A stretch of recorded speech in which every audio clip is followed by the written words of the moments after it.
Hey, hey, good to see you on here.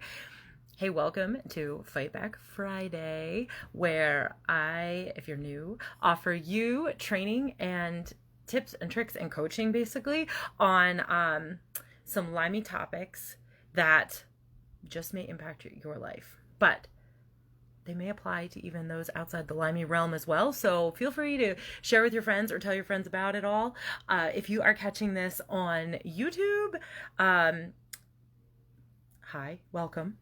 I'd love for you to subscribe and like so you don't miss any content. And be sure to catch all of what I'm talking about in my Limey and Crunchy community, where you can get the whole picture and all the things and all the friends and all the support. So let's jump into this insane topic. As I was putting this little training tidbit together, I was like, goodness, this is going to be more than one quick video, you know? This is the type of topic that probably impacts all of us to some degree. Pain is the topic of conversation today. So I've got my notes to keep me on track, and this is going to be part one of what I think I'm pretty sure is going to be a 3-part series. All of these parts will be in a guide section here in Limey and Crunchy for you. So if you're watching this anywhere else, then you're going to have to head over to Limey and Crunchy to get all the parts of the series all in one place. Easy access, easy to find, obviously for free. This is my pleasure to provide to you. So I'm also going to shoot out my disclaimer. I'm not here as a medical professional. I do have a background as a nurse and a Limey, healing, crunchy hippie myself. But I come to you as one of you who is paving the way to make it easier, cheaper, faster, whatever I can do to make it better for you to journey on your own healing path. So this information is something you can totally discuss with your doctor. Hopefully you have a trusted provider that is Lyme literate, and if that's what you are indeed struggling with, can guide you on that healing journey. If not, we can still make strides, but that has been a hugely helpful thing in my own life and in my own personal pain management, because pain for me was one of my primary symptoms along my healing journey. And I still deal with little bits of it here and there, but it's much improved, much more manageable, and not nearly as debilitating as it once was. I would have said at one point it was probably my primary symptom, and now it certainly is not. So that is awesome. And I believe in that kind of healing and your body's innate ability to get well, to get to a state of wellness. I believe that for all of you, okay? Or else I wouldn't be here at all. So I want to keep us on track with this topic, but be prepared for more in the series. And like I said, I will make a whole guide just for this series so it doesn't get lost or separated or whatever. It can all be found in one place for you. So, first of all, I want to start by saying a few things about pain itself. And that's, today we're going to talk about some causes of pain, kind of, as broadly as I can address that, but then also one specific cause you may not have thought about yet, and maybe a reason to look into it further if you're concerned that you're having relenting pain or hard to treat pain. Okay. So first of all, though, let me start with pain itself. Pain is not normal. It is a sign or a symptom of something else going on. And that's important to realize, I think, because it's not, I mean, you might be saying, duh, it's not normal, but it's not something that's like, oh, I just have pain, that back pain, I'm getting older, back pain, or, oh, well, the weather's changing, I have a headache, that's whatever.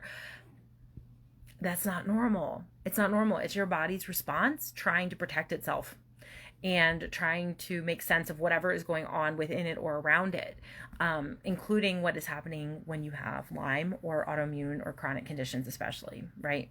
So pain is a signal for you to listen to and take note of.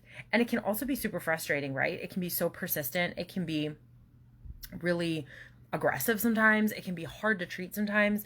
I would not say it was easy for me always to be treating it, but it has gotten better and better. So, I think taking that into consideration, I personally think the first place to start is identifying why you're having pain to the best of your ability, because I realize like that is asking a lot for some people, and it may not be an easy answer, and it may honestly take years to figure out the answer, if at all. I get that.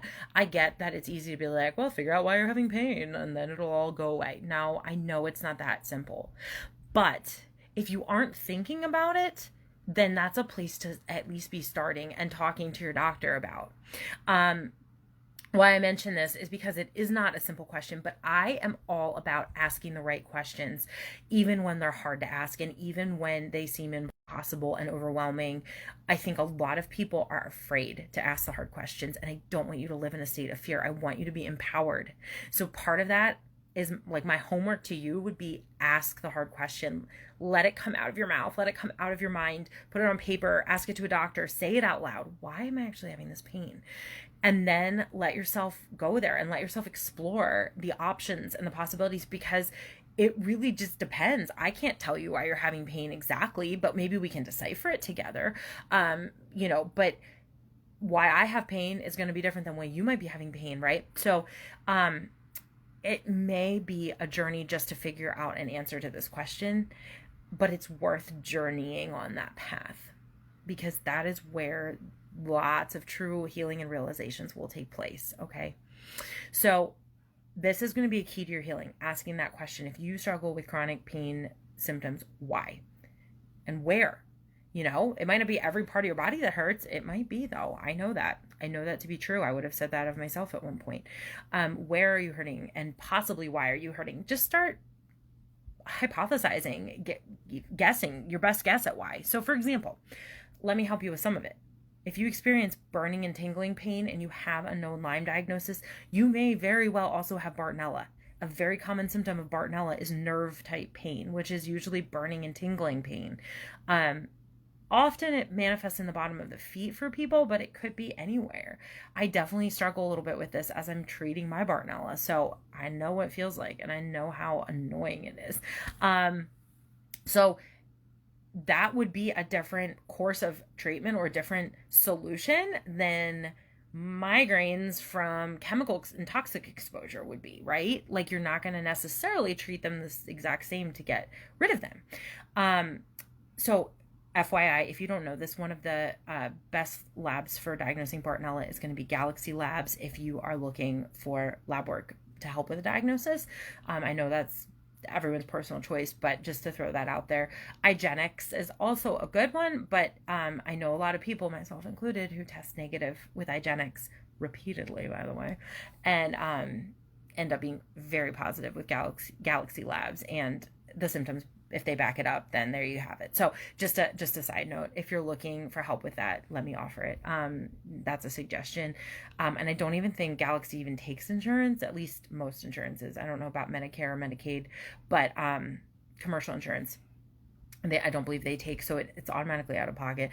I will tell you, I think my labs, for the choices my Lyme provider made for the labs, so like there's a few different Bartonella choices on there.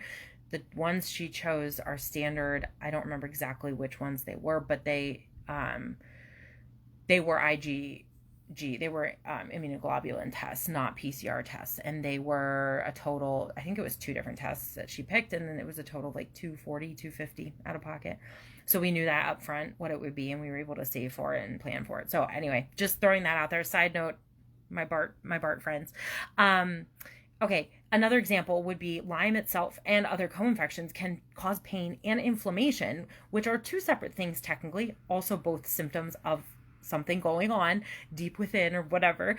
But inflammation can sometimes cause pain. Sometimes you can be inflamed without pain, but regardless, that's a different source of treatment to address those things than Bartonella treatment specifically would be, potentially. It could be a combination of these things. Another different option is trauma. Emotional and physical trauma can generate all kinds of pain, physical symptoms, ongoing, and often it manifests in pain. So that is obviously a different treatment plan too from Bartonella related pain. So as you can see, why you're having pain and where you're having pain and what might be triggers of your pain are all important questions to be at least aware of, if not asking yourself as you're treating and trying to find a solution.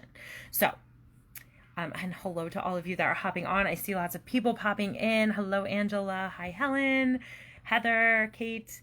Awesome. Dee, you are on. Awesome. Awesome. Good to see you guys. So now that we've addressed the basics of all of that, let me talk about actual pain treatment. And I know there are some things that you can do for pain that might cover a variety of causes, sources, and what have you, such as over-the-counter medications, for example, ibuprofen, aspirin, Tylenol. Some of those, ibuprofen and aspirin specifically, are called NSAIDs, non-steroidal anti-inflammatory drugs. Anything over the counter comes with potential side effects, and you just deserve to be aware of that. Does it mean you should or shouldn't take them? That is not my decision to make for you. It means you should be aware. They can damage your gut lining, your GI tract, which is a core source of healing, like literally your core as a source of healing. So is that worth it? I get it. With severe pain, it might be necessary. I will not ever say that I've never taken it over the counter or never will.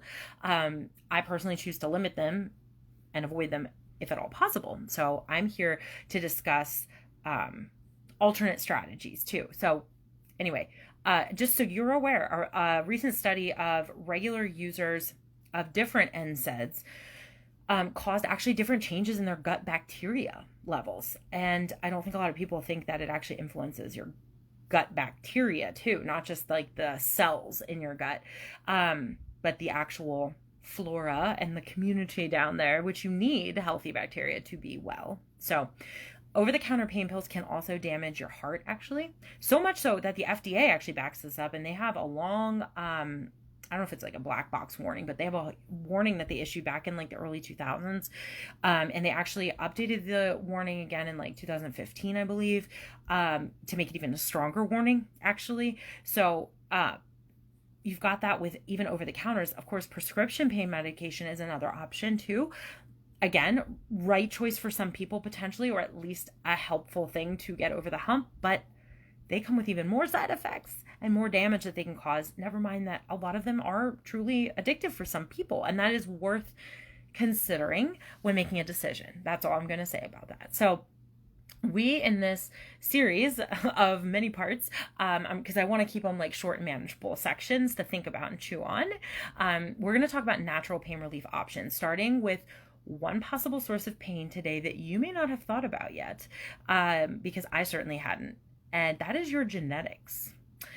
In particular, one piece of that puzzle, because you are a complicated ball of genetics, trust me. So how you treat your body, and especially how you fuel your body and what you expose your body to. So that goes for food, obviously, but also anything you like consume, but also like toxic exposure just in your products and in your environment. They all those things that you expose yourself to can impact how you express your genetics, how your systems in your body run, because your genetics influence all the cycles and cascades and communication that your body does. And that is why, that's why you have genetics. It's how you express yourself to the world, what you look like, but also how your body internally functions, down to obviously literal internal cellular level, like microscopic levels of functioning. So you can see how if a pathway is altered by how you're treating your body in some way, shape, or form, that could throw off literally tons of genetic expression after that point in your whole body system. So while we may not be able to like literally alter our genetics, we might be able to too. We don't know everything about genetics and science right now, but let's say we can't actually alter our DNA without going to great lengths. We can alter the expression of it and how we manifest our genetic predispositions. We can kind of turn on and off certain expressions of genetics, and that is scientifically backed up. So, and that's something my functional medicine provider that I have worked with is an expert in and has taught me very cool things about. So I totally love this area, and something you can learn more about on your own too, if you prefer and are into the nerdiness like I am. So let's talk about one genetic chunk in particular. That's what I'll call it. It's not even just one gene. It's one genetic chunk that actually could be a source of pain induction for some people. I'm not calling it that for everyone. but I'm saying that maybe if this is already in the back of your mind, if you've already heard of this, maybe it's worth investigating if pain is a struggle for you. And that is MTHFR gene issues. You probably have heard about it. I won't ever stop talking about it because it's a thing. Most of society probably, they're figuring, scientists figure, has some kind of genetic issue or I hate to say mutation, but whatever, issue with MTHFR gene variations. Okay. I'm going to try to say what it stands for. I often get it wrong, but it's methylene tetrahydrofolate reductase, better known as MTHFR. And it does look like a swear word abbreviation, but let's just roll with it. It is what it is. It is enzymatic catalyst for the transformation of one type of folate to another. Basically, it like converts folate in your body. But if the pathways are broken down or broken in some way, shape, or form, then you don't specifically process folate correctly. And in fact, for some people, it can be actually very dangerous. So it doesn't sound like a big deal, but here's why it can be a big deal. So first of all, please know that a lot of people have like gene mutations can kind of be like everyday occurrences, but knowing if you have a problem in this specific area and what kind of a problem, because there are variations of MTHFR problems with your genes you can have. So it's not just like, oh, it's either good or bad. There's all different like combinations of those genes that you can have in your body. Because remember, you got your genetics from your mom and your dad. So you can have combos that are maybe easier to deal with than other combos of that particular gene. But this enzyme, basically MTHFR, is an enzyme that adds what's called a methyl group, just think chemistry, group of atoms, a methyl group to folic acid, which is also B9, it's a B vitamin, to make it usable by your body. So in a properly functioning body, that would work great, and you would utilize folic acid, awesome, and all would be well. And it might sound like, so what if I don't use folic acid well? Like, what does that even matter? Well, in general, MTHFR dictates how you assimilate or utilize in your body B vitamins. It also is important for converting homocysteine into methionine. These are just other pieces that your body needs to function and to be well. Your body needs that conversion of homocysteine into methionine for proper metabolism and muscle growth. And for glutathione creation. And glutathione is a huge antioxidant, like cell helper that like keeps your cells clean, high functioning, and your immune system boosted. If you're deficient in glutathione, you need to supplement.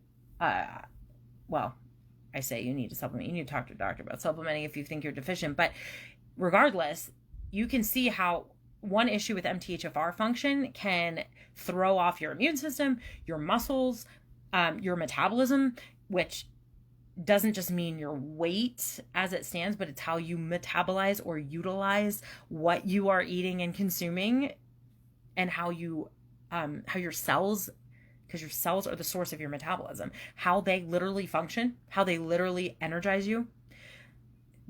Because like I said, they're the source of breaking down what you consume to provide you with energy. That is what a calorie is. It's energy for your body, fuel. So if your system is broken to a degree, and I hate to say it, I never want to speak brokenness over someone, but if your system could use some tune-ups, then you can see how your body would literally potentially feel like it's falling apart. Major problems could occur for you. So the process of methylation, this methyl shifting, methyl group shifting, involves an enzyme from the MTHFR gene specifically. So those with a mutation of some sort may also have trouble effectively eliminating toxins from their body. And this is also what glutathione helps with, and why the methionine group has to be created with this MTHFR gene. It's a really crucial gene in your body that's doing all the, it's like doing the behind the scenes work, okay? Like the Wizard of Oz, behind the curtain, right? Like if that is not functioning, then nothing's going right out in the world, okay? Out in your body world. So natural variation in this gene is common even in otherwise healthy people, just so you know. Okay, so don't freak out about MTHFR, but it might be something worth investigating, like I said, if you feel like this is a path that's speaking to you. Some variants and variations in MTHFR function are being reported, and more studies need to be done, but there is some potential evidence out there to support MTHFR mutation leading to possible issues with occlusive vascular disease, so like blood clotting disorders, strokes, heart attacks, that kind of thing. Neural tube defects, that just means your nervous system could have defects, be defective due to MTHFR mutations or dysfunction.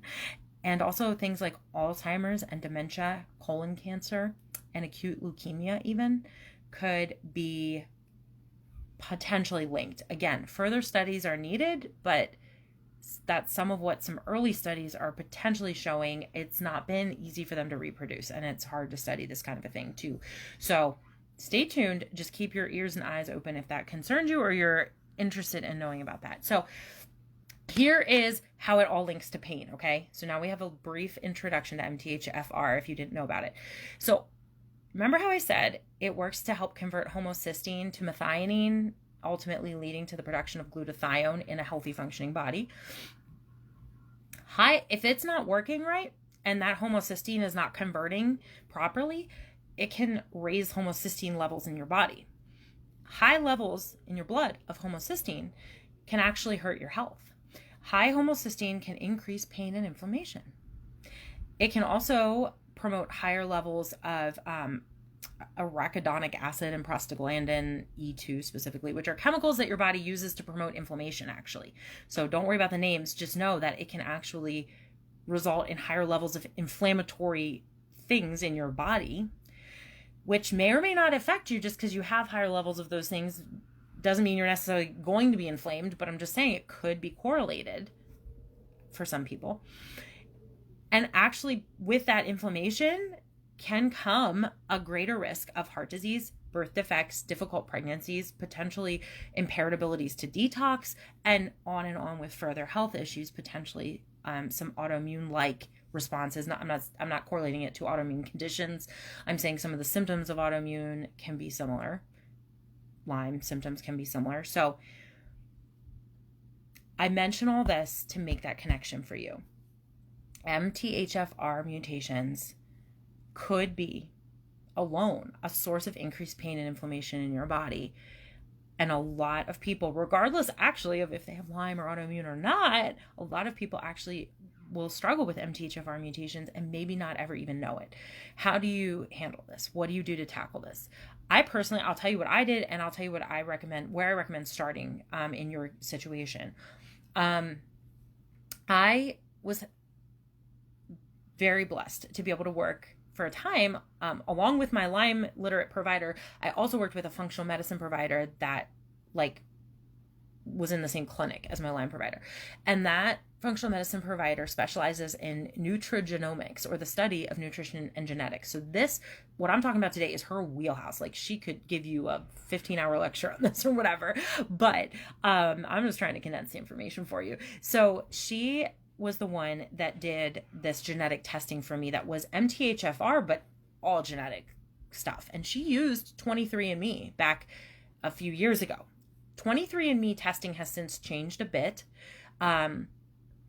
And I can no longer speak to it personally because I did a different form of the test. So just speaking from experience, that changes things a little. I'm not saying it's worthless. I just know that it has changed to include less information now genetically. I think because people were getting this genetic information for themselves and then being like, oh my gosh, I'm going to get cancer because this test says I'm predisposed to being more likely to have cancer or heart disease or whatever.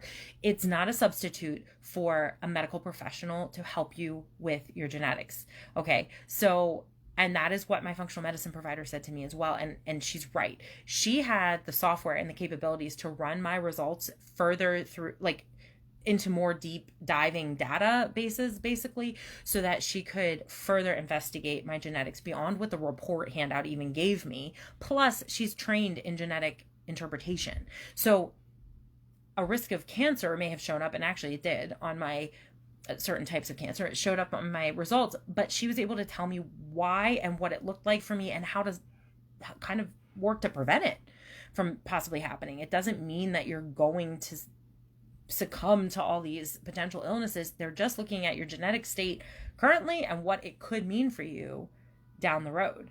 Funny, I have some MTHFR mutation. Risk for Alzheimer's came up loud and strong on my results, for example. It doesn't mean I'm going to get it.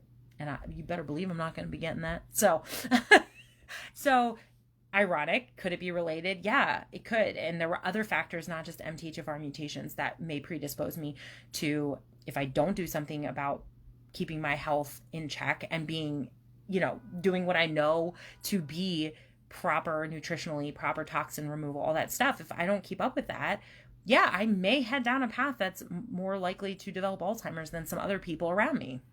That's all that it's saying. So 23andMe may or may not be valuable and a helpful tool. I'm really not in any camp about it. I'm not endorsing it or not endorsing it. I'm just saying what I used and how I used it so that you can make a best decision for yourself. Finding a provider that knows how to help interpret the information is more beneficial than you just shelling out the money for the test and then just having a pamphlet or packet of paper that you don't know how to read into further to help you further. So consider that. It is a relatively inexpensive test. At the time I did it, I think it was around $100 or $120, which isn't so bad. Especially if you need to save up for it, you can, you know what to expect with the cost basically. And you do it at home, and send it out. But I believe you can also just start at the point of asking your trusted provider, whoever that may be, for some amount of genetic testing that you guys decide upon. It could just be MTHFR specific, or you could look into further genetic information if you feel like you have a provider that can work with you on that. There are also other genetic testing kits out there available to the general public. So all I'm saying is it should be an accessible thing if you want further genetic testing specifically, or looking into your genetics via lab work.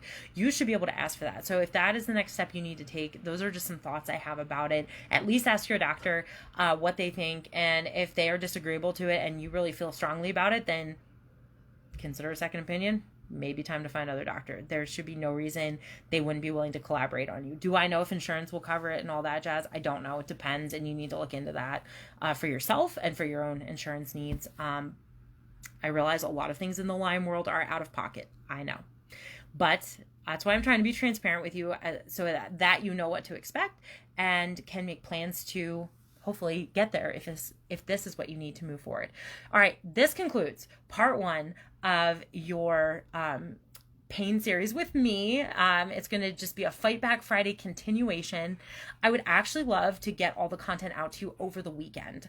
I think, like I said earlier, I'm going to wrap up with this. I think it's going to be a 3-part series housed in the guide section here in Limey and Crunchy. So if you're catching this on the YouTubes or in another place to get the whole series, you're going to want to get into Limey and Crunchy for the rest of it.